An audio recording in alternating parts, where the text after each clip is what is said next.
الحمد لله رب العالمين الذي هدانا لهذا وما كنا لنهتدي لولا أن هدانا الله.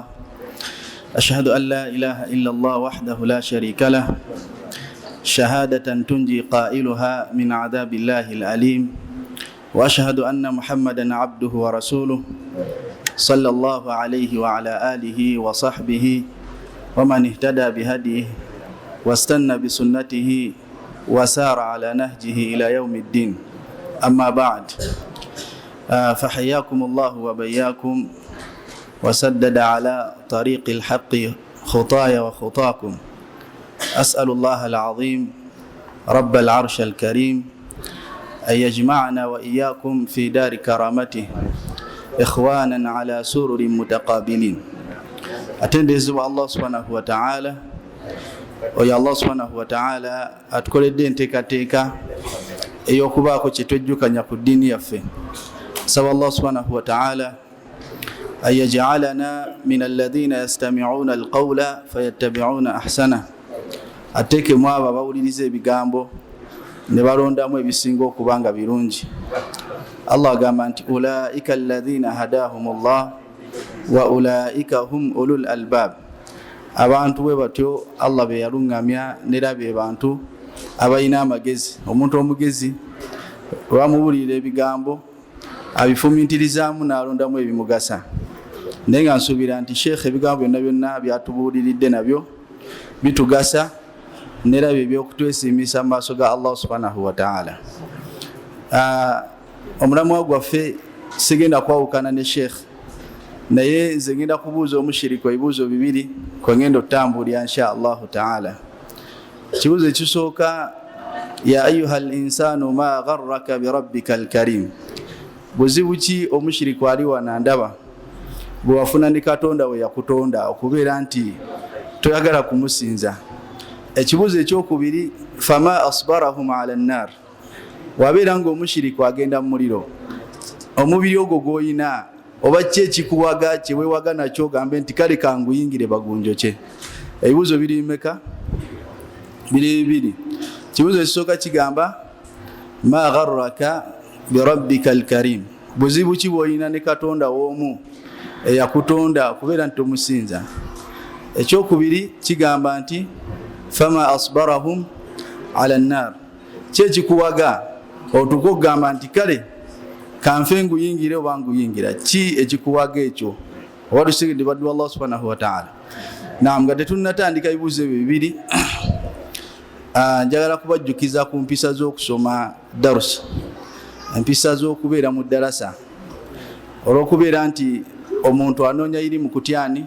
Allah subhanahu wa ta'ala. Okunoonya irimu ebeera ibada. Ibada yonna yonna omuntu agikola ki?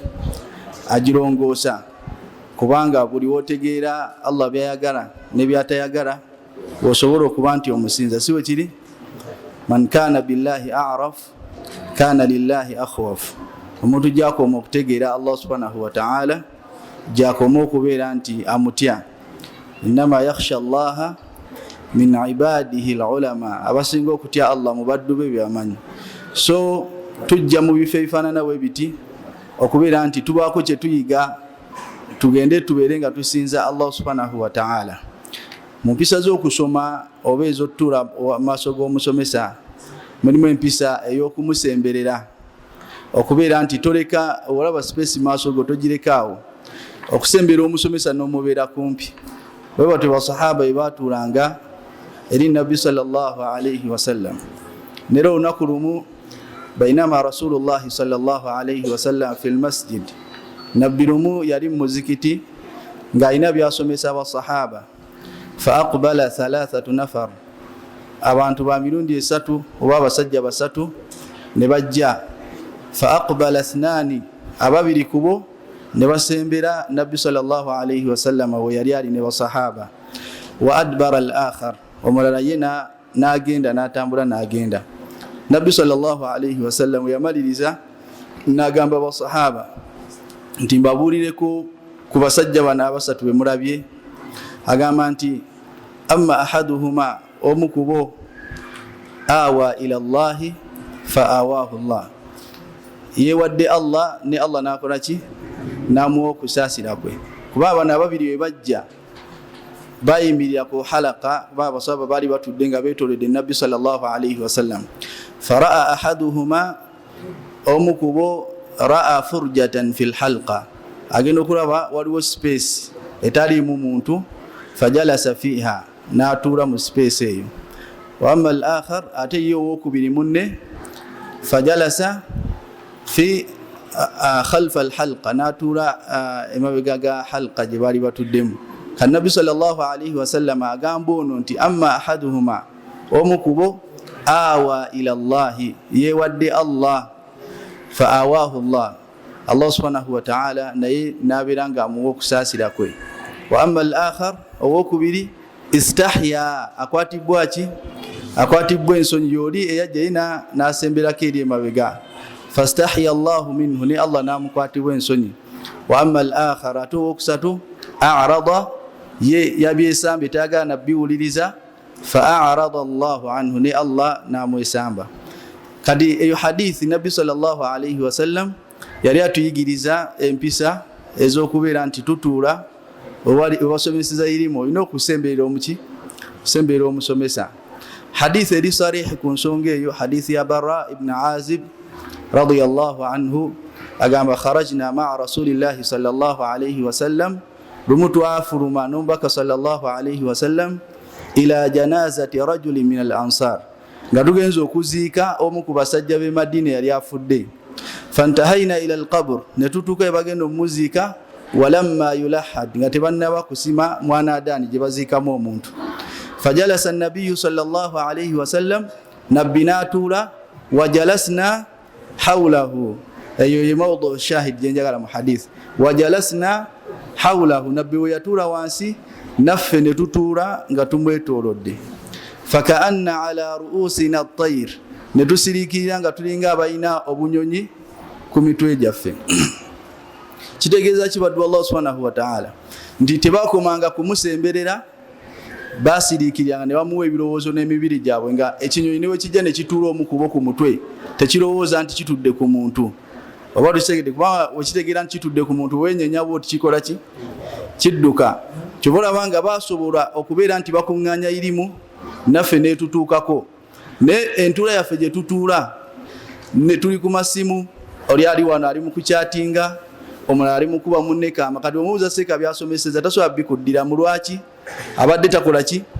Taliiwo. Oba tuseedde baddu Allah subhanahu wa ta'ala. N'ekirala, entuula y'okwesigamasigamu eyo nayo si ki? Si nnungi. Hadithi eri mu kitabo kya Imaamu al-Bukhari eva ku Abi Kathir, yagamba nti la yustataa'u al-ilm, tosobola kufuna irimu birahati al-jism, oli oyagala okuwummula irimu ya bunkenke. Ya Yahya khudhi al-kitaba biquwa, wange Yahya ekitabo kikwate n'amaki n'amaanyi. Naye kati g'otudde olinga ali ewuwo, kitegeeza neera webijja bikoma ku kisenge kuweekoze ki? Kuweesigamye. Watuseedde baddu Allah subhanahu wa ta'ala. Hadithi endala esembayo, tugende ku mulamwa gwe nnyini eraga empisa z'okutuula mu maaso ga seeka ng'osoma hadithi ya Jibril. Mugimanyi bulungi, bainama nahnu julusun inda rasulillahi sallallahu alayhi wasallam, twali tutudde ne nabbi sallallahu alayhi wasallam, ittala alayna rajulun, omusajja nakola ki? Najja, shadidu bayadu thiyab, engoye nga njeru nnyo, shadidu sawadi sha'ri, ng'enviiri ki? Nzirugavu nnyo. La yura alayhi atharu safar, nga taina kalaga nti ava mu lugendo, kuba ali musajja nga tetumumanyi, kitegeeza ali ava wala, naye nga wemutunuulira engeri gy'afaananamu, la yura alayhi atharu safar, toyinza manya nti ava mu luki? Mu lugendo. Wala ya'rifuhu minna ahadun, nga muffe teri n'omu amumanyi. Fajalasa inda rasulillahi sallallahu alayhi wasallam, najja mpola mpola n'asembera kumpi nani? Ni nabbi sallallahu alayhi wasallam. Fa asnada rukbatayhi ila rukbatayhi, naddira evivirye n'alisembeza kulyani? Kulyani nabbi sallallahu alayhi wasallam. Wa wada'a kaffayhi ala fakhidayhi, naddira ebibatu bye n'abiteeka ku bisambi bya nabbi sallallahu alayhi wasallam, n'atandika okumubuuza ebibuuzo byali amukola ki? Amubuuza. Nabbi mu hadithi gye ggwera wansi yabuuza basahaba, n'abuuza Umar, ya Umar atadiri mani sa'il, oyo musajja azze n'akola ebyo byonna byonna n'abuuza, omumanyi? nagamba nti Allahu wa rasuluhu a'lam, Allah numbaka we bebamanyi simukola ki simumanyi. Nagamba nti hadha Jibril, yabadani Jibril ataakum yuallimakum dinakum, kimulese kubayigiriza dini yammwe. Kitegeeza byonna bye mulabyakoze abadde ali mu bakola ki, abadde ali mu kubasomesa. Kati omubanga musoma basiraamu semberere omuki omusomesa ebintu byokubeereye wale nnyo backbenchers yemu abakuba abasomesa obucupa abeera ali kulubaho nga awandika n'omukuba peeni, ono we maaso tasobola. Lwaki? Kubanga amaaso g'omusomesa gasookera ku ki, gasookera ku ye. Tuseede baddu Allah subhanahu wa ta'ala. Naam, kade empisa tugikwate wonna wonna mu darusu ogendanga gwe va mu byokubeereri gwe semberanga ki semberanga mu maaso. Naam, nga tuzze ku mulamwa gwaffe baddu Allah subhanahu wa ta'ala. Allah gamba nti ya ayyuhal insan, owange gwe omuntu, ma gharraka bi rabbikal karim, kyekikubuzaabuza kyekikulimbalimba nobeeranga weerabira Katonda ow'ekitiibwa, alladhi khalaqak, eyakutonda, fasawaka fa'addalak au fa'adalak. Allah subhanahu wa ta'ala nakwenkanyankanya nga wofaanana saawa zino. Teri muntu yenna atunula mu ndabirwamu n'alabanga mubi gyali gyali musiraamu. Teri muntu yenna atunula mu ndabirwamu n'alabanga mubi. Buli omu ekifaananyi Allah kye yamuwa watunula mu ndabirwamu asoma dduwa, Allahumma kama hasanta khalqi fahassin khuluqi, aye Allah nga we wantonda nondabisa bulungi sabolongose n'empisa zange. Siwe kiri? Kati fenna ekifaananyi Allah kye yatuwa, gwenza okulaba munno ng'omubi naye ng'ate wali agamba nti wenfuna oyo, oba tusegeera ndowooza. Kati fenna Allah n'atuwa ekyo ekifaananyi, fi ayi suratin ma shaa raqabak. Oyo Allah ow'ekitiibwa nakukolera ebyo byonna byonna, n'akutonda nga toliiwo. Hal ata ala al-insani hiinu min ad-dahri lam yakun shay'an madhkura. Ku mugongo gwawe kuno kuliko abaana nange sibamanyi, oba tusegedde, nange sibakola ki, nyiza okubaseeka ninako n'abalongo naye sijja kubamala, naye sibamanyi. N'abaana abo nabo tebamanyi nti balijja mu nsi, naye biqadar, olwokuba nti Allah yakigera bagenda kujja. Siwe kiri? Kati ne ku nsi baali tebamanyi nti olibeerako, bazadde bo n'abakulaba kuno saawa zino ku nsi tebamanyi nti okola ki. Kati Allah nakukolera ebyo byonna byonna. Ma gharraka bi rabbikal karim, buzibu ki bwe wafuna ng'otuuse mu nsi. Gwe mushiriku ali wano, ayatuhal mushrika, owange gwe maama omushiriku, we nawe noddugaliridde emimwa lwa kunywa mmindi, kufuuwa mmindi, amannyo gonna gonna olinga omufuuyi wa sigala, kubanga omufuuyi wa sigala n'emmindi tebyawukana. Siwe kiri? Jasi nti kiba kinene alona abeera kano. Siwe kiri? Ne anywa shisha, anywa sigala, anywa emmindi, byonna giba mikka bayingiza muki mu lubuto.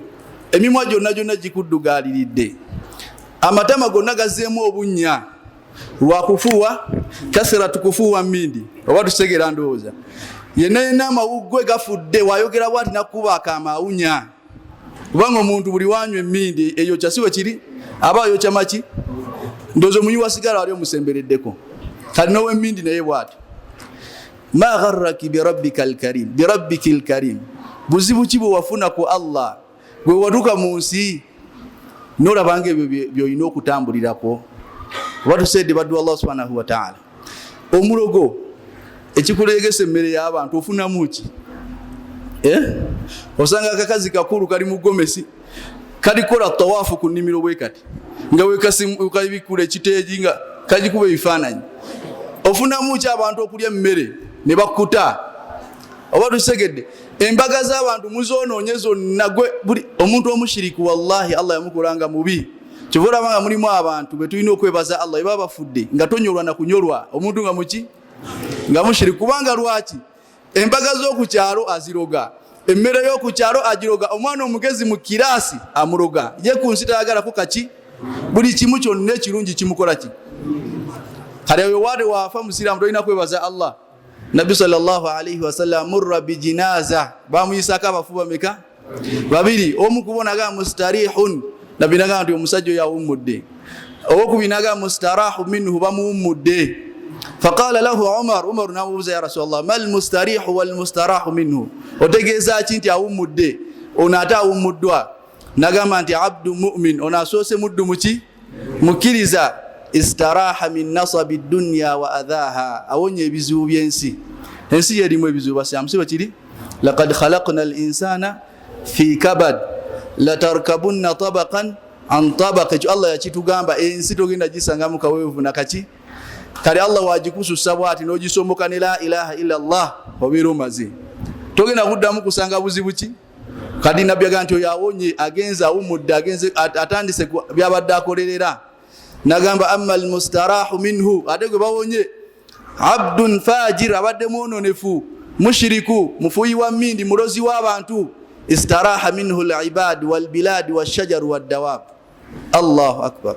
Abaddu ba Allah bamuwonye, ebyalo bimuwonye, n'emiti n'ebiwuka ebitambula wansi. Lwaki ebisolo bimuwonye?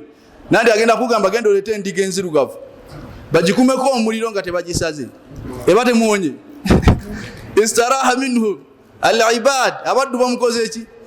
Wal bilad, Allah enkuba tetonya lwa bashiriku. Abaddu segedde Allah gaba wa daraba Allahu mathalan qaryatan kanat aminatan mutma'inna ya'tiha rizquha ragadan min kulli makan fakafarat bi an'amillah fa'adhaqaha Allahu libasa al-ju'i wal khawf bima kanu yasna'un. Allah yogera kubimu ku bitundu abafunuzi bagamba Makka yalinamu emirembe, ebyokulyamu ebiri buli kimu, kasaba ava ku tawhidi we bati Allah subhanahu n'abambaza ekyeya n'enjala, naye badda ku tawhid teri nsi erimu mirembe nnyo nga Makka. Naye manyi lwaki bali kuki? Makka gyosanga omuyembe nga guli ago bakajja mu nnimiro naye nga oli mu ddungu, amazzi gayo tegagenda, naye nga wane waffe ne woosima wano kati weegali, naye abantu bekalamoja bafa. Naye walala ojasanga ng'ekyeya gye kiri, ebisolo tebirina maki nga ate gwe woosima wansi ogasanga, naye Makka ne woosima n'otuukawo osangayo mafuta, tosangayo maki, naye tegaggwangako. Olwa tawhidi Allah subhanahu wa ta'ala n'afuula ensi yaabwe nga wa an law istaqaamu ala tariqati la asqaynahum ma'an ghadaqa. Oba tusedde baddu Allah subhanahu wa ta'ala, kale omushiriku waafa oba omulogo tuba tuwonye, enkuba egenda kutonnyako, ebisolo byeyagale, n'obwana bwamwe basaddaaka mugenda tandika obutanga mukubo nga temuli baki beraliikirivu, kubanga akutuma mwana, akutuma mbuzi, akutuma biki. Kati baddu Allah subhanahu wa ta'ala, ma gharraka bi rabbikal karim, Katonda wo buzibu ki bw'olina naye? Buzibu ki gwe abanga yakutonda nga toliiwo? Ebyo ebizibu by'olina olowooza tasobola bimaliriza. Basiraamu, oyo lubaale gw'olina oba omusawo gw'ogendako saawa zino yaliwa ng'okyali muto, maama wo nga yakakuzaala yaliwa, mu kusomako konna konna yaliwa, omaze funa ssente n'olyoka omufuna, eno yonna yonna ani yakutambuzaayo?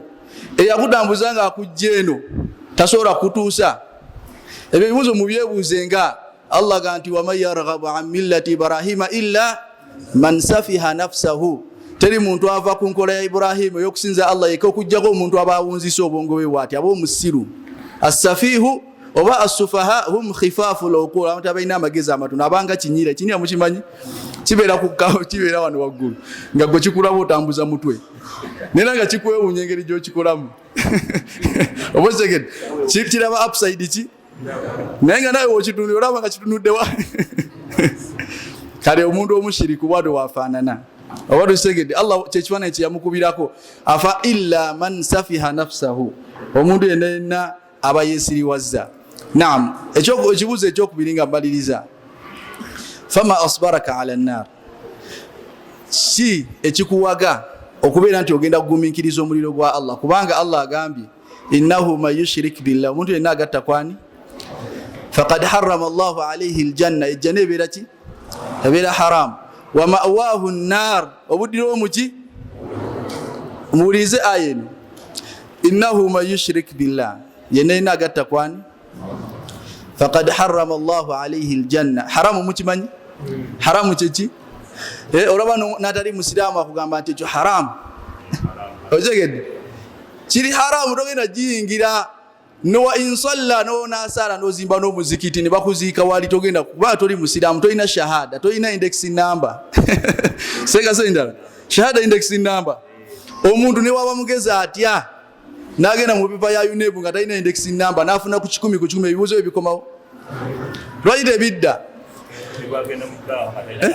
newagenda mu banka talina account newajja n'ekisawo kya ssente ta bankinga kati gwe omushirika oli bwote tolina index number tolina n'account oli mukuŋŋanya mirimu naye tolina woogikola ki naye omwana omusiru ateekako index number n'erinnya lye neyeebaka ne bamukomeza nti afunye Uganda oba afunye F9 si bwe kiri naye bamulaga byakoze kati ye musiraamu yatola shahada nga talina mirimu oba nga mwononefu ye bagenda mulaga byonna bye yakola oba tusegedde naye gwe omushiriku tebalina waqadimna ila ma amilu min amalin fajaalnahu habaan jonna Allah gena jifuwa mu banka talina wajikuwa fala nuqimu lahum yawma alqiyamati wazna talina mizani yo kati akupimeko ochinga ebikuletea okupimira ku mizani tobiina ila jahannama Allah gamba atya ndibazuukira bayingira ki jahannama bato ina shahada batu said batu Allah subhanahu wa ta'ala akasembayo ngamaliriza basiramu omuliro gwa Allah gwe bagenda okwokyamu abantu saba Allah gututaase tetugusobola nera gwali waneyekangabiriza ne lubaale oyine ejjanzi mu pocket money oba osegedde ku mudaala gy'opimira wateekayo eyirizi okukubira minzaani abakazi batera kulogera mu bifaananyi olaba bino ebifaananyi by'embaga ng'oli naye kye bakkuba obikeberangako emabega eyo omusaba mugaye kateeka eyo gwe buli oyingira ennyumba bwoti otundwa ku kifaananyi kumbe bali mu kutangaza we bali kamera ekulaba abalala bateeka ku nkondo za kitanda gendo basiramu temulowooza nebikaye bambadde ndibakkiriza nnyo okolangako omusindikangako ewaabwe nowerekerebejja ennyumba yo nogenda kusangayo ebyewuunyisa wabada lahu min Allahi ma lam yakunu ogenda kusangayo byotasuubira nga batusegedde kale omuliro gwa Allah tetugenda kugusobola esookera ddala olaba sitima esitima tugimanyi ndowooza ojja ogiteekeko omukono gwo osobola wobanga guno omuliro gw'edduniya tosobola kuteekako omukono gwo n'ogumiikiriza kale ate ogwa Allah subhanahu wa ta'ala tusaidde basiraamu wallahi muzibu tetugusobola basiraamu emibiri gyaffe minafu kubanga minafu Allah agenda twambaza emibiri emirala tusobole okusembererako ku kwokyako omuliro ogwo gutookyeko akaseera oba tusegedde Allah ga kullama nadijat juluduhum baddalnahum juludan ghayraha agenda kuba buli ddiba we liggwako liyeddene omanyi lyenkana litya lyagenda okwambaza Nabi sallallahu alayhi wa sallam yagamba hadithi eri mu kitabu kya Imam Muslim ya Abi Huraira yagamba nti baina mankibayil kafir fi nnar wakati webigabega imeka bibiri okuva wano ne wano omanyi distance eriwo yagamba nti masiratu thalatha otambulirawo distance yanaku meka satu lirakibil musri omuntu ali ku kyebagalwa ekidduka okumalayo distance eno enaku meka agenda kuba yenkana atyo wekibanga ekibegabega kikoma anatoola omutwe kale tugende ku linnyo erinnyo liki Nabi sallallahu alayhi wa sallam yagamba nti niyabul kafir fi nnar oba diras al kafir fi nnar erinnyo lyagenda okuba nalyo mithla Uhud lyenkananga Uhud Sheikh Senjala Uhud abantu balowooza wali we babalaga nti ye Uhud kyalo kiramba oyinza kuba Uhud etwala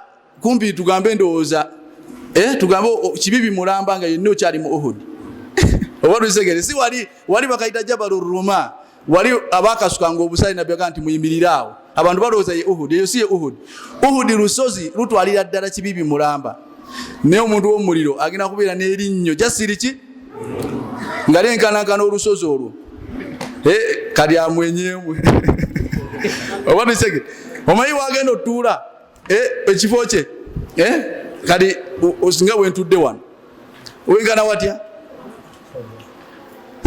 masiratu thalath otambulirawo ennaku mmeka oba mabaina Makka wal Madina kiringanga okuva e Makka ne Madina oba tusegedde naye omanyi kilometers eziri okuva e Makka ne Madina 400 kilometers 405 wano boda ya Uganda yebusi oba wagiyiseeko emirundi emeka kadi Sheikh ogwo mubiri Allah gwagenda okuwa gusoboleko okubeera nti gukola ki guli omuliro guli kuba kadi ine jaffe tosembera na kusembera kati basiraamu fama asbarakum ala an-nar ogwo muliro munagusobolamu abashiriku abanemedde ku shiriki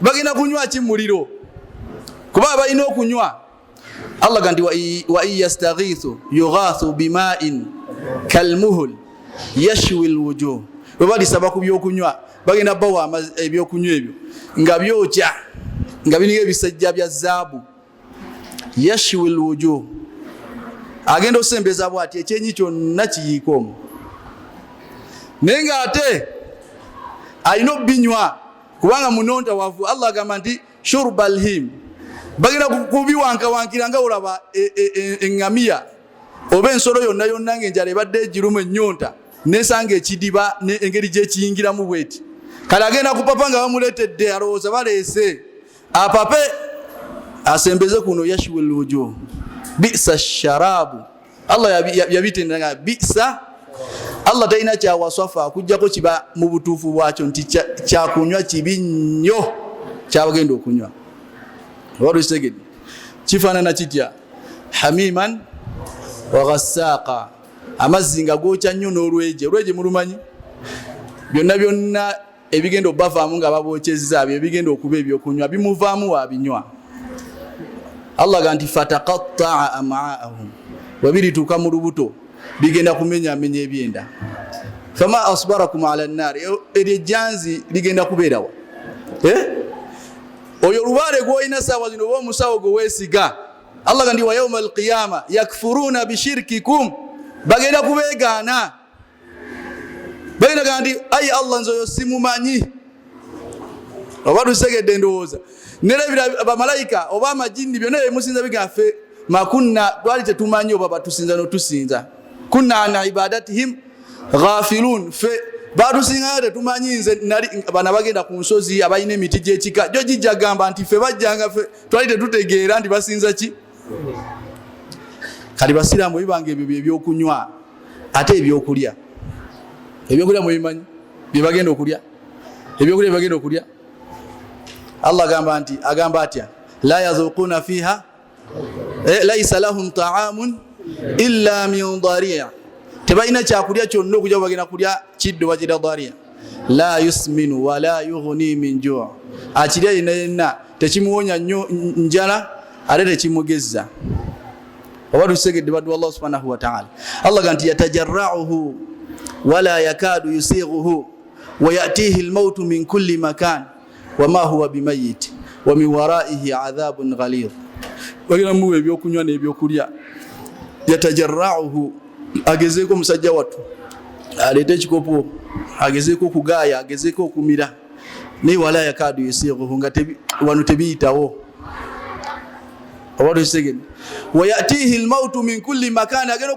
okufa kumwetoolodde wama huwa bimayit naye nga tagenda kufa ate Allah ganti wa min waraihi adhabun ghalidh ate ekyo kituuza ekyo kiki ate waliyo ebisinga ebi fama asbarakum ala an-nar oyo lubaale mumwagaza ki kale fo obwavu kubanga abaavu bayingira eggulu naye omushiriku tayingira ki fanga tozadde kuba ate yakutuma abaana wajja wekka ne amuntu yenna omushiriku tagenda kuyingira maaso ga Allah subhanahu Allah ganti la tufattahu lahum abwabu as-samaa bagenda bagulya miryango gyaki wala yadkhuluna al-janna wadde okuyingira ejjana hatta yalija al-jamalu fi sammi al-khiyat paka engamia weriyingira mu katuli k'empiso eriyingira muddi amagwa omutwe gwo gujjamu karo okugono gw'engamia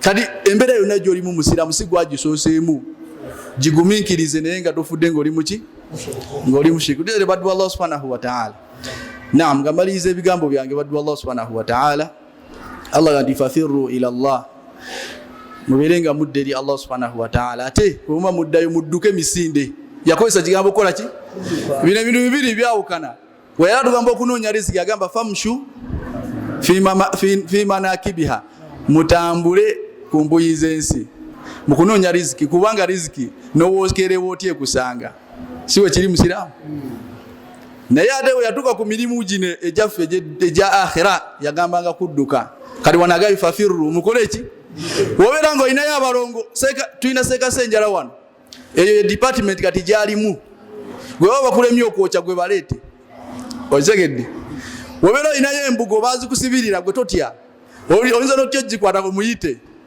ye shekha aina wa malaika Allah byamuteeka maaso nema bega wa yamini wa shimali wa mimbaini yadaihi la yakhafu fillahi lawmata la tatya kunenyezibwa konna osonga busonzi seka kiri ekisenge mwe muri kesi seka ina bashababu nga bamukwatira kusiwe kiri ada byocheza ku social media abarogo bonna bakakase ndi jaa alhaq wa zahaqa albatil inna albatila kana zahuqa. Tusaide wadu Allah subhanahu ye da'wa ya banabbi wallahi singa munatereza tauhidi wa mwe nona jane milimu nga mitono.